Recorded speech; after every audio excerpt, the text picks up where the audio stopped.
Tara, gawa tayo ng cordon bleu balls. Madali lang to. Cut natin yung ham into small squares. Ganito kaliliit. Gagamit tayo ng food processor. Mga 1 taon ko na rin to ginagamit. Gumamit ako ng breast part, tapos tinanggal ko lang yung balat. Maglalagay rin tayo ng 6 na garlic cloves. 1/2 teaspoon ng paminta, 1/2 teaspoon ng asin, 1/2 teaspoon ng chicken powder. Papadaanan lang natin to sa food processor. Dapat pinong-pino yung manok natin. So, ganito lang siya kadali, i-disassemble.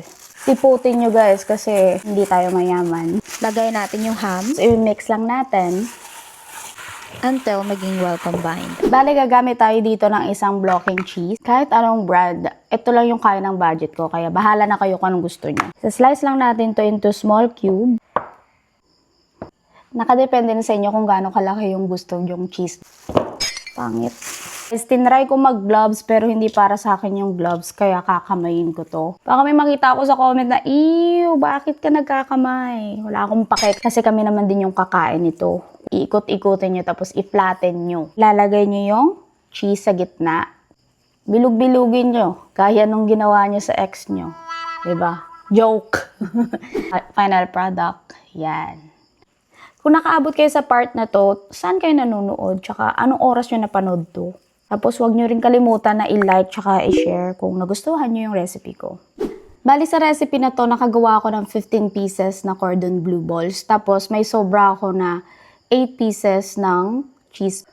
Bali ito, gagawin ko na lang siyang cheese balls. Babalutan ko lang ng crumbs. Para hindi sayang.